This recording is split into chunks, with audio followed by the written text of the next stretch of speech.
Hello student, this is Abhishek Pandey, your agriculture mentor. और आपका स्वागत है आपके अपने चैनल जिसका नाम है एग्रीपो।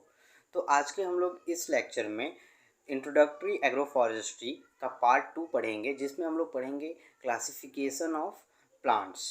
ठीक है, तो ये पढ़ने वाले हैं। इसके पहले के लेक्चर में हम आपको बताए थे फॉरेस्ट और उसके कुछ रिलेटेड टर्म बताए थे, जैसे कैनोपी क्या होता है, कॉनिफेरस फॉरेस्ट क्या होता है, डेसिडियस फॉरेस्ट क्या होते हैं। ये सारी चीज़ें हम बता चुके हैं। तो उस अगर आपने अभी तक वो वीडियो नहीं देखा है तो उसका लिंक मैंने वीडियो के डिस्क्रिप्शन में दे दिया हूँ, आप जाके उसको देख सकते हैं। ठीक है तो चलिए आज की क्लास को हम लोग स्टार्ट करते हैं। देखिए यहाँ क्या लिखा है, प्लांट्स में be classified into the following 3 categories. ठीक है, हर्ब्स, श्रब्स एंड ट्री। तो प्लांट को 3 कैटेगरीज में बांटा गया है, हर्ब्स, श्रब्स एंड ट्री। ठीक है, तो हर्ब क्या होता है? देखिए ज़्यादातर हर्ब का मतलब होता है वह पौधे जो बहुत ही छोटे होते हैं, मतलब जिनकी हाइट 1 मीटर से कम होती है और उनकी जो स्टेम होती है वो ग्रीन कलर की होती है, बहुत ही नाजुक होती है, आसानी से टूट सकती है। जैसे कि आप घास की बात कर लो, ठीक है, या झाड़ी की बात कर लो, तो ये सारे क्या हैं, हर्ब्स नेचर में आते हैं। दूसरा आता है श्रब। श्रब क्या होता है? वह पौधे जिनकी हाइट 1 मीटर से ज़्यादा होती है और 5 मीटर से कम होती है। 1 मीटर से ज़्यादा होगी, 5 मीटर से कम होगी, और इनका जो स्टेम होगा वो थोड़ा सा ब्रॉडर होगा और ब्राउन इन कलर होगा।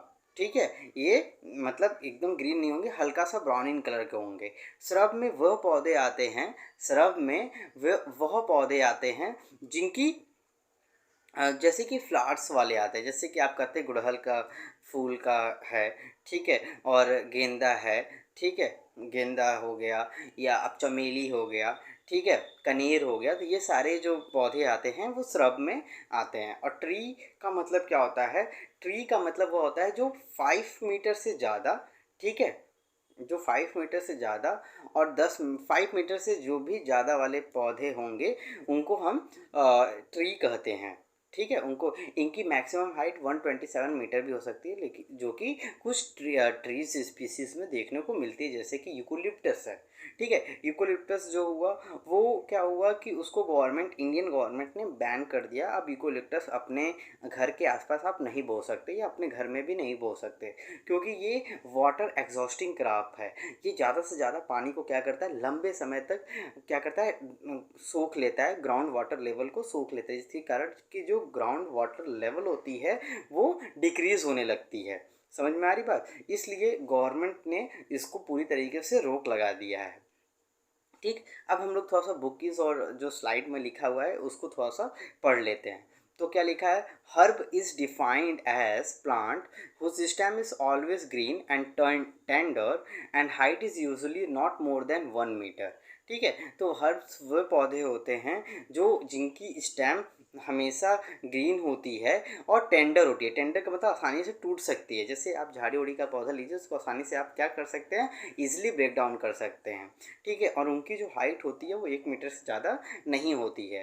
According to the span of life, अगर हम स्पैन ऑफ लाइफ की बात करें तो ये नॉर्मली क्या होते हैं, नॉर्मली एनुअल इन नेचर होते हैं। Annual, biennial and perennial in nature होते हैं। एनुअल, बाइनियल और पेरिनियल मैंने पहले ही एग्रोनॉमी के लेक्चर में बता दिया है, according to the life cycle.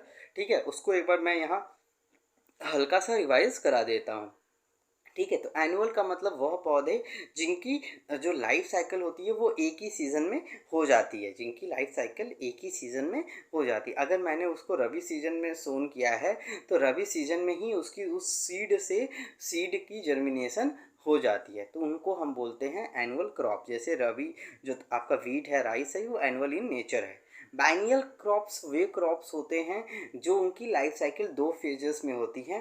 पहले ईयर में ये वेजिटेटिव फेज कवर करते हैं और दूसरे ईयर में ये रिप्रोडक्टिव फेज में आते हैं। रिप्रोडक्टिव मतलब उस दूसरे ईयर में इनका उस फ्लावर से सीड का जर्मिनेशन होता है। इसमें आपके बेस्ट एग्जांपल हैं कैरेट, रेडिश, ठीक है, टर्निप। ये सारे जो होते हैं वो बाइनियल इन नेचर होते हैं। पेरिनियल जिनकी एक बार आप सोइंग कर दिए, लेकिन उनकी जो लाइफ साइकिल है वो year after year move on होती रहती है। ठीक है, मोर देन 2 ईयर में ये अपनी लाइफ साइकिल कंप्लीट करते हैं। समझ में आ गई बात? ठीक है, जैसे कि आप में जितनी भी ट्रीज़ हैं, जैसे मैंगो है, गुआवा है, लीची है, ठीक है, और आपका नीम का पेड़ है, बरगद का पेड़ है, ये सब क्या है, पेरिनियल इन नेचर हैं। बात समझ में आ गया। तो अब हम लोग बात करेंगे श्रब की। किसकी बात करेंगे? श्रब की। Shrub is defined as a woody perennial plant differing from the herb in its persistent and woody stem and uh, less definitely from a tree in its low stature and its habit of branching from the base. A shrub is usually not more than 6 metre in height. तो अभी मैंने बताया था herbs जो होता है woody perennial in nature होते हैं। क्या होते हैं? वुडी पेरिनियल इन नेचर होते हैं। क्या होते हैं? वुडी पेरिनियल इन नेचर होते हैं। वुडी पेरिनियल इन नेचर का मतलब इनका जो स्टैम होगा वो ज़्यादा बेस मटेरियल का होगा, लकड़ी का होगा, मजबूत होगा। ठीक है, पेरिनियल होंगे मतलब ये मोर देन 2 ईयर में अपनी लाइफ साइकिल कंप्लीट करेंगे। ठीक है, और ये क्या होते हैं, इनके एक स्टैम से अदर ब्रांचेस में, मतलब एक सर्टेन एक मेन स्टैम होता है, वहाँ से उनकी फर्दर क्या होते हैं, ब्रांचेस का ग्रोथ एंड डेवलपमेंट होता है। ठीक है, और ये जो श्रब्स होते हैं ये 6 मीटर से ज़्यादा नहीं होते हैं, तो इसलिए मैंने बताया श्रब में ज़्यादातर फ्लावरिंग और फ्रूटिंग वाले कुछ पौधे आ जाते हैं। ठीक है, अब हम लोग बात करेंगे ट्री। ट्री का मतलब होता है पेड़। अब पेड़ को हम समझ लेते हैं। Tree is defined as a large woody perennial plant having a single well defined stem, bole or trunk, or and a more or less definite crown, usually more than 6 meter in height, which can according to the species be up to 127 meters. तो अभी हम इसको समझा लेते हैं आपको। देखिए होता क्या है, जो ट्रीज होता है ये भी एक लार्ज वुडी पेरिनियल प्लांट है जो कि एक वेल डिफाइंड स्टेम होता है। इसका भी स्टेम, जैसे आप नीम का पेड़ देख लीजिए, नीम का एक वेल डिफाइंड स्टेम होता है, और जहाँ से वो स्टेम राइजम होता है उसे हम बोल कहते हैं। क्या कहते हैं? जैसे मान लीजिए जड़ है, ये क्या है? जड़ है। उस जड़ से ऊपर वाला जो हिस्सा है, जो ग्राउंड लेवल, जो ग्राउंड के नीचे वाला जो लेवल है वो रूट हो गया। अब ग्राउंड के ऊपर वाला जो हिस्सा है वो आपका स्टेम हो गया। इतना समझ में आया? ये स्टेम हो गया। अब जहाँ से वो स्टेम जनरेट हो रहा है, स्टेम की ग्रोथ हो रही है, उसे हम बोल कहते हैं, और जो मोटा वाला हिस्सा है उसे हम ट्रंक कहते हैं। जो मेन स्टेम है उसे हम क्या बोलेंगे? ट्रंक कहेंगे। एंड अ मोर और लेस डेफिनिट क्राउन। ठीक है, और यहाँ से आपके क्राउन निकलेंगे, ब्रांचेस निकलेंगे। इसकी जो हाइट होती है 6 मीटर से ज़्यादा होती है, और मैक्सिमम हाइट कहाँ तक जा सकती है? अकॉर्डिंग टू स्पीसीज 127 मीटर तक जा सकती है। इतना समझ में आ गया? ठीक है, अब आगे चलते हैं। Now moving to the next slide.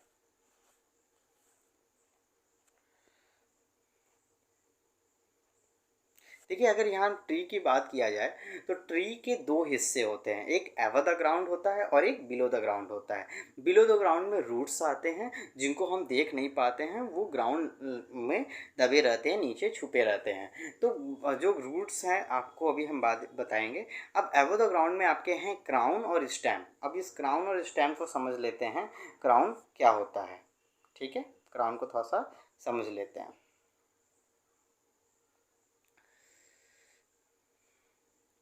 The crown is defined as the upper branchy part of a tree above the bole।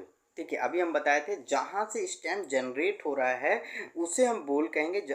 जहाँ से वो जनरेट हो रहा है वो बोल हो गया, उसके ऊपर वाली हिस्सा जो हो गई वो आपकी क्राउन हो गई। ठीक है, तो एवर द अवर ब्रांची पार्ट, जो भी ब्रांचेस निकल रहे हैं उसे हम क्या बोलेंगे?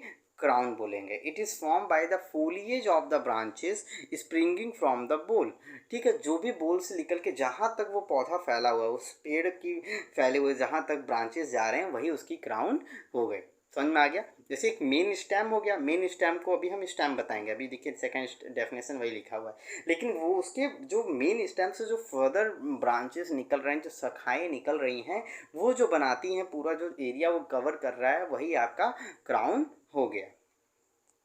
क्राउन से आप इस तरह समझिए, जो राजा होता है, राजा का मुकुट होता है ना, वो क्राउन जितना जो एरिया घेर रहा है, उसी तरह जो मेन ब्रांच है वो कितना जगह घेर रहा है, कितने ब्रांचेस निकल रहे हैं, वही उसकी क्राउन हो गया। ठीक है, द स्टेम। अब स्टेम के बारे में जान लेते हैं। Stem is defined as the principal axis of a plant from which bole and shoots are developed. Now, buds and shoots are developed in trees. Stem, bole, and trunks are synonymously, but bole is sometimes used to refer the only lower part of the stem up to a point where the main branches are given off. देखिए stem क्या है, stem जो होता है जो principal axis होती है plant का, जहाँ से वो बोल ये जहाँ से सूट और बर्ड्स का डेवलपमेंट होता है। अभी हम बताएं कि मान लीजिए रूट है, रूट से ऊपर वाला हिस्सा जहाँ से रूट ये बोल हो गया, जहाँ से ये रूट हो गया और यहाँ से सूट डेवलप कर रहा है, तो ये वाला हिस्सा क्या हो गया, जहाँ से सूट डेवलप कर रहा है उसे बोल कहेंगे। ठीक है, और ये जो सूट स्टेम आ रहा है इससे ही फर्दर ब्रांचेस का ग्रोथ एंड डेवलपमेंट होगा, वहाँ से ब्रांचेस निकलेंगे। ठीक है, तो यहाँ क्या होता है, हम फॉरेस्ट्री के केस में कभी कभी स्टेम, बोल और ट्रंक को साइमल्टेनियसली यूज़ कर लेते हैं, मतलब कभी स्टेम, बोल या ट्रंक एक साथ यूज़ किया जाता है। लेकिन अगर हम फॉरेस्ट्री टर्म में थोड़ा मोड़ा डिफ्रेंशिएट है। ठीक है, बोल का मतलब होता है जहाँ से वो स्टेम का डेवलपमेंट हो रहा है। ठीक है, और क्या होता है कि of the stem up to a point जहाँ तक कि वहाँ से फर्दर ब्रांचेस का ग्रोथ ना हुआ हो, उस हिस्से तक, मतलब यहाँ से यहाँ तक हम स्टेम कहेंगे। ठीक है, मतलब बोल कहेंगे lower part of the stem up to a point where the branches, जहाँ तक कि ब्रांचेस फर्दर मेन ब्रांच का ग्रोथ ना हुआ हो। ठीक है, थोड़ा सा हिस्सा होता है बोल का, उसके बाद स्टेम आ जाता है, स्टेम के बाद फिर ब्रांचेस डेवलप करने लगते हैं। आगे तक चलते हैं, यहाँ देखिए क्या लिखा है, the root is that portion of the plant which develops inside the soil away from the light. देखिए रूट वह हिस्सा है, पौधे का वह हिस्सा है जो कि मिट्टी के अंदर रहता है और जहाँ लाइट नहीं पहुँच पाती है, लाइट जो एनर्जी है, सूरज की जो किरणें हैं वहाँ तक नहीं पहुँच पाती हैं। ठीक है, बात समझ में आ रहा है, तो रूट वो हिस्सा होता है। ठीक, तो रूट जो है, the roots of trees support them freely to the ground, absorb soil. ठीक है, absorb soil moisturing containing mineral salt and send it to stem for onward transmission leaves। तो यहाँ देखिए कहने का मतलब यही है कि जो रूट्स होता है वो पौधे को सपोर्ट देता है, पौधे को सपोर्ट देता है और पौधे से वाटर एंड मिनरल्स को मतलब जो सॉइल है, सॉइल से वाटर एंड मिनरल्स को क्या करता है, एब्जॉर्ब करता है। ठीक है, और वही और वाटर और मिनरल्स क्या होता है, वो रूट से सॉइल से एब्जॉर्ब करने के बाद रूट के हेल्प से पौधे के विभिन्न भागों में, मतलब स्टेम तक भेजता है by the help of xylem and फोलेम।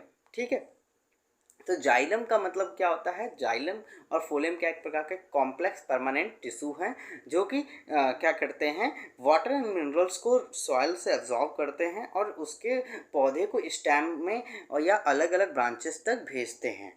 अब क्या करता है फोलेम, जब वो फोटोसिंथेसिस की प्रोसेस हो जाती है उसके बाद जो खाना बन गया उसको विभिन्न विभिन्न भागों में, पौधे के विभिन्न विभिन्न भागों में क्या करता है, ट्रांसपोर्ट का काम करता है। जैसे वो पौधा जो तैयार हुआ वो फ्लावर को भी चाहिए, फ्रूट को भी चाहिए, लीव्स को भी चाहिए, स्टेम को भी चाहिए, रूट को भी चाहिए। तो फोलेम का काम क्या है कि वो जो भी खाना बना है उसको डिफरेंट डिफरेंट प्लांट में ले जाना। तो फोलेम जो होता है बाई डायरेक्शनल इन नेचर होता है, लेकिन जाइलम जो होता है ये यूनि डायरेक्शनल इन नेचर है, मतलब ले जाने का काम बस जाइलम का है, लेकिन फोलेम का मतलब, फोलेम का काम क्या है, ले जाना भी और उसको वापस भी लेकर आना।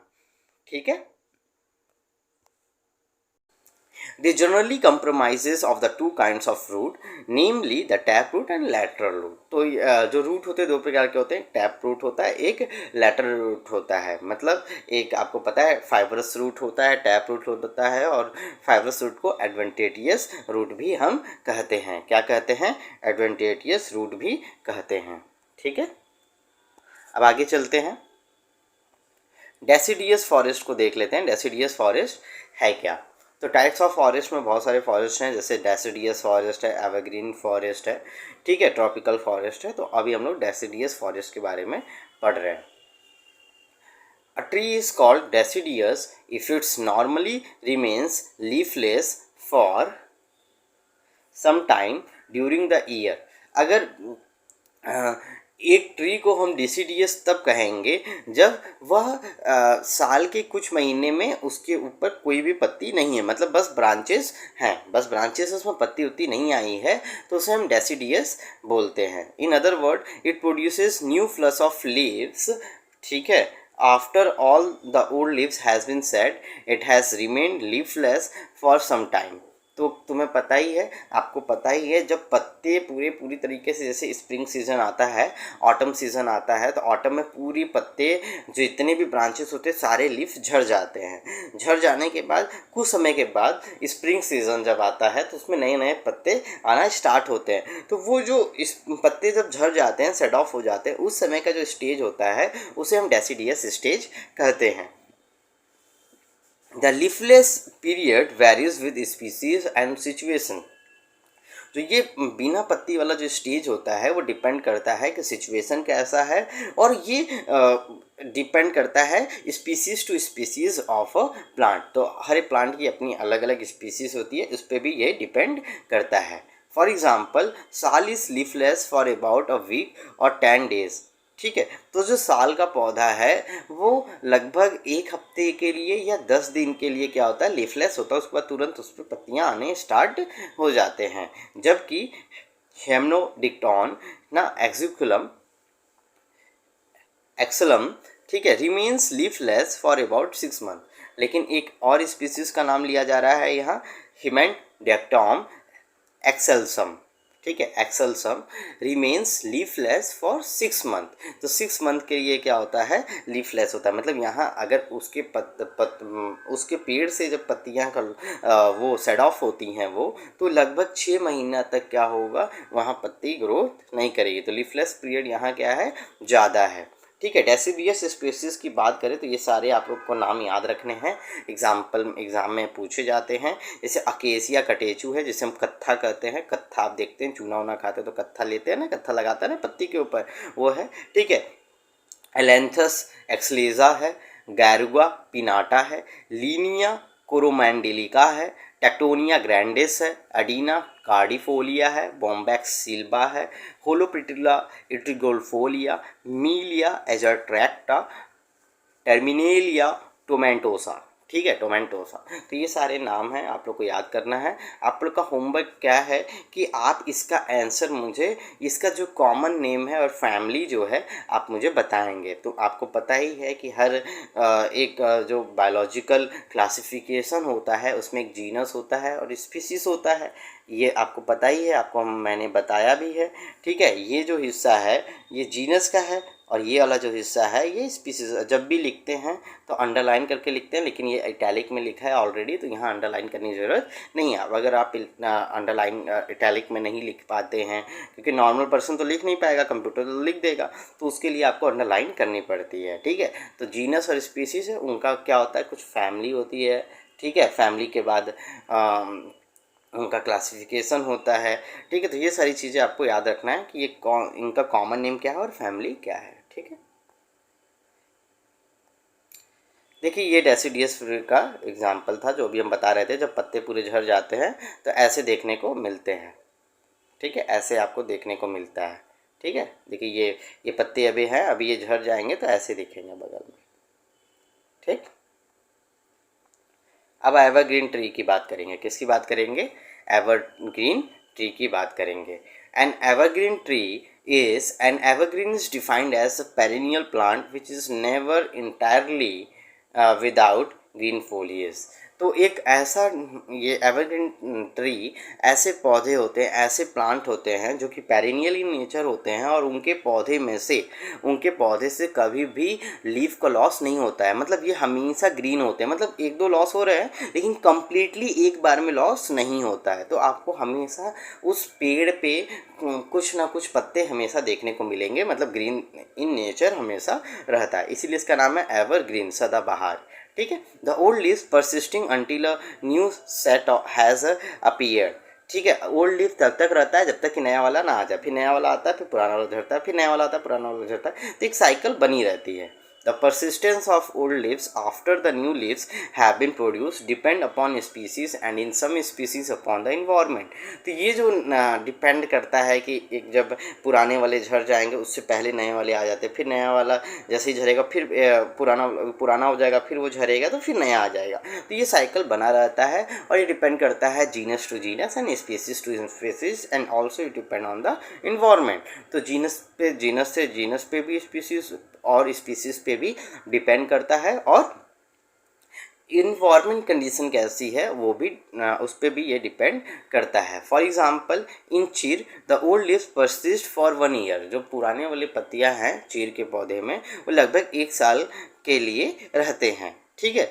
5 मंथ टू 2 और 3 ईयर बट इन देवदार, तो देखिए 1 साल से लेके 1 साल 5 महीने से लेके 2 साल या 3 साल तक चीर में ये पौधे पत्तियां उसकी रहती हैं, लेकिन देवदार में 5 से 6 साल के लिए होती है। तो देखिए डिपेंड कर रहा है ना, वहाँ 1 साल में भी कभी कभी सेड ऑफ हो सकता है, लेकिन देवदार में क्या हो सकता है कि 5 से 6 साल तक वो पत्तियां बनी रहेंगी। एवरग्रीन स्पीसीज़ की एग्जांपल देख लीजिए। सदाबहार में आपको ही 2 या 3 आपको रखना है, जैसे एबिस पिंड्रॉ है, ठीक है, क्यूप्रेसिस टोरसोला है, मेलोस्टस फिलिपेंसिस है, पीसिया सिमिंथीनिया, सिड्रस देवदार जैसे भी हम बताएं, होपिया पार्वीफ्लोरा, ठीक है, माइकल चैम्पका, पाइनस वैलीसियाना, ठीक है, पीनस वैलीसियाना, ये सब एवरग्रीन ट्री के क्या हैं एग्जाम्पल हैं।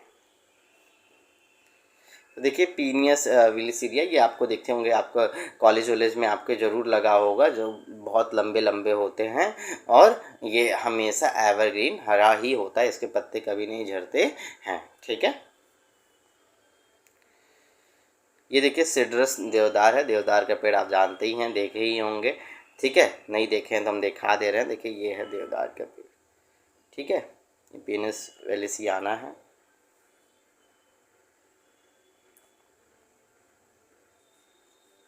ठीक है, तो आज के हम लोग इस वीडियो में इतना ही, क्योंकि वीडियो लेंथ लंबी हो जाएगी, तो अगले लेक्चर में हम लोग ये पढ़ेंगे, ठीक है, अगले लेक्चर में हम लोग क्या पढ़ेंगे, क्लासिफिकेशन ऑफ फॉरेस्ट्री पढ़ेंगे, फॉरेस्ट्री को कितने भागों में बांटा गया है, ठीक है। अभी तक आप इस चैनल पर पहली बार आ रहे हैं तो इस चैनल को ज़रूर सब्सक्राइब कर दें, जिससे कि हम जो भी वीडियो डालेंगे वो आपको सबसे पहले उसका नोटिफिकेशन मिले। इस वीडियो को लास्ट तक ज़रूर देखा करिए, क्योंकि कुछ बच्चे लास्ट तक नहीं देखते हैं, जिसके कारण वो कुछ मिस कर देते हैं, ठीक है। लाइक करिए, शेयर करिए, आपको कोई भी टर्म में डाउट होती है तो वो डाउट करके पूछ सकते हैं। और हाँ, आपको पता ही है कि एग्रीपो नाम से टेलीग्राम पे भी एक चैनल है, टेलीग्राम पे वो चैनल को आप सब्सक्राइब कर सकते हैं, जिससे कि जो भी हम लेक्चर लेते हैं उसका पीपीटी उस चैनल पे पड़ा रहता है, आप जाके वहाँ से देख सकते हैं। और एग्रीपो चैनल का एक इंस्टाग्राम हैंडल भी है जिसको आप फॉलो कर सकते हैं, वो उसको मैं ही रेगुलेट करता हूँ। तो अगर कोई डाउट रहती है तो आप कहीं भी कमेंट सेक्शन में या तो इंस्टाग्राम या टेलीग्राम में भी पूछ सकते हैं, ठीक है। और इसको ज़्यादा से ज़्यादा शेयर करिए, ठीक है। तब तक के लिए अपना ख्याल रखिए। Bye bye students.